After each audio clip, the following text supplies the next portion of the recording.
করছি আমি মাহিপাল। সরসপুর জিপির পরপর পঞ্চায়েত নির্বাচনে জয়ী দুইবারের সভানেত্রী কান্তা রবিদাসের বিজয় র্যালিতে জনতার ঢল। এই উপলক্ষে রবিবার দুপুর 12টার সময় সরসপুর পুলিশ প্রশাসনের কড়া নিরাপত্তা ব্যবস্থার মাধ্যমে সরসপুর নাচগড় প্রাঙ্গণ থেকে দুইবারের জিপি সভানেত্রী কান্তা রবিদাস এবং তার স্বামী তথা প্রতিনিধি রাজেন্দ্র প্রসাদ রবিদাসকে নিয়ে হাজারেরও অধিক জনতার একটি বিশাল র্যালি সরসপুর জিপির বালিখান্দি, রাতাখান্দি, কৈয়াখাল, পাখিছড়া, চাইনুবস্তি, রাখালবস্তি ইত্যাদি এলাকা পরিক্রমা করে বিকেল 3টার সময় পুনরায় সরসপুর নাচগড় প্রাঙ্গণে এসে সমাপ্ত হয়।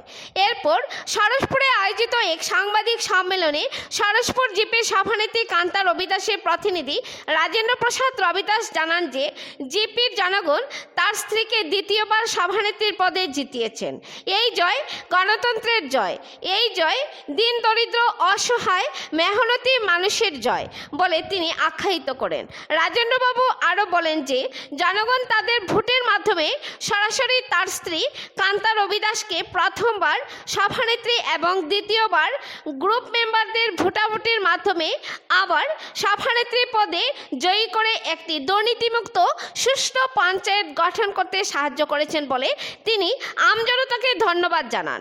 কান্তা রবিদাস দ্বিতীয়বারের মতো জিপি সভানেত্রী হয়ে জিপির জনগণের উন্নয়নের জন্য কী কাজ করবেন বলে মিডিয়ার এক প্রশ্নের উত্তরে কান্তা রবিদাসের প্রতিনিধি রাজেন্দ্র রবিদাস জানান যে সরসপুর জিপি এলাকার রাস্তাঘাটের সমস্যা, পানীয় জল, বিদ্যুৎ পরিষেবা এবং সরকারি সকল প্রকল্পের সুবিধা প্রকৃত বেনিফিশিয়ারিদেরকে পাইয়ে দেওয়াটাই থাকবে জিপি সভানেত্রী কান্তা রবিদাসের প্রধান লক্ষ্য। হাইলাকান্দি থেকে সিপ্রিয়ান দাসের রিপোর্ট। আমরা এখন এসেছি এখানে সরসপুর জিপির প্রেসিডেন্ট কান্তা রবিদাসের প্রতিনিধি রাজেন্দ্র রবিদাস আজকে দুইবার জিপি সভাপতি মানে প্রেসিডেন্ট হওয়ার পর আজকে একটা বিশাল র্যালি হলো সরসপুর জিপি এলাকায়। তো উনি এই বিষয়ে দু চারটি কথায় মাধ্যমে আমাদের অবগত করবেন। তো প্রথমত দাদা, আপনাকে আমাদের মিডিয়াতে অভিনন্দন জানাই যে দুইবার আপনি জিপি প্রেসিডেন্ট হলেন। তো জিপি প্রেসিডেন্ট হওয়ার পর আজকে আপনাদের কার্যসূচিটা কী ছিল? র্যালি কোন কোন জায়গা থেকে আরম্ভ করে কোন কোন জায়গায় করলেন? সর্বপ্রথমে আমার বাসস্থান যেটা সরসপুর বাগানে আছে, সেই বাসস্থান থেকে আরম্ভ করে আমরা প্রথমে বালিকান্দি চা বাগানে গেছি এবং এরপরে সন্তোষনগর, কৈয়াখাল, রাতাকান্দি, চাইনি বস্তি, দুটিমারা, নাগাটিলা, বিভিন্ন আমার গাঁও পঞ্চায়েত এলাকা যতটুকু আছে আমি সম্পূর্ণ জায়গা পরিবহন করেছি গাড়ি দিয়ে। আচ্ছা, তো আজকে তো র্যালির কার্যসূচিটা করলেন, করার পর আপনি মানে আপনার তো জিপি প্রেসিডেন্ট তো আপনি দায়িত্ব পেয়ে গেলেন। তো এই আগামী 5 বছর আপনি আপনার এলাকার জন্য আপনি কি কি কাজ করবেন উন্নয়নমূলক আপনার জনগণের জন্য? দেখুন, প্রধানত আমার সরসপুর গাঁও পঞ্চায়েত এলাকায় রাস্তাঘাটের অনেক সমস্যা আছে।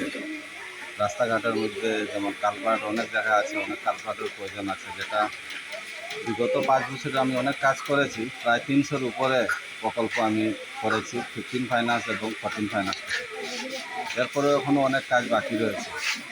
আমি বিশেষভাবে রাস্তাঘাট আর পানীয় জলের উপরে গুরুত্ব দেব। আচ্ছা আচ্ছা, তারপরে দাদা আরেকটা কথা, যে অরুণোদয় প্রকল্পর বিষয়ে অনেক কিছু অভিযোগ পাওয়া যায় অনেক জিপিতে।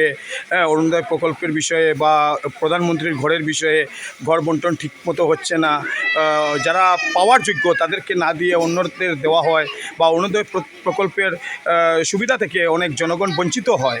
তা আপনার জিপি এলাকাতে যদি এরকম কোনো অভিযোগ থাকে তা আপনি কতদূর সদূর প্রসারী হবেন? দেখেন, এইসব মানে একটা ভুয়া আপনার গাঁও পঞ্চায়েতের বদনাম করা হয়। পিএমওয়াই যেটা প্রধানমন্ত্রী আবাস যোজনা, সেটা 5 বছর 6 বছর আগে লিস্ট প্রিপারেশন করা হয়, সেটার উপরে বারবার গাঁও সভা হয়, গাঁও সভার ভিত্তি করে ওদেরকে ঘর দেওয়া হয়। এটার উপরে কোনো ধরনের কোনো কারচুপি করা হয়, যেটা ভুল তথ্য আপনাদেরকে দেওয়া হয়। আচ্ছা, গরিব মানুষও পেয়ে যাচ্ছে। আমার জিপিতে প্রায় 70 থেকে 75% মানুষ পাকা ঘর পেয়ে গেছে না। আর অরুণোদয় প্রকল্প সুবিধা, অরুণোদয় খুব সুন্দর একটা সিস্টেম। যার চালের কার্ড থাকবে, সেই একটা চালের কার্ড মধ্যে একজনকেই দেওয়া হবে। আমাদের যে টার্গেট দেওয়া হয়েছিল আমরা টার্গেটটাও ফুলফিল করতে পারি। মানে আমার এখানে 100-এর মধ্যে 100% দেওয়া হয়। আচ্ছা, একটা রেশন কার্ডে একজন, তো আমরা 100% দিয়ে দিই। দিয়ে দেন না? ঠিক আছে, ধন্যবাদ দাদা, আপনি সুন্দর একটি স্টেটমেন্ট আমাদেরকে দিলেন। আবারও আমাদের মিডিয়ার পক্ষ থেকে আপনাকে দুইবার জিপি প্রেসিডেন্ট হওয়ার জন্য অভিনন্দন। ধন্যবাদ। দাদা কোন কোন জায়গা র্যালি করছেন?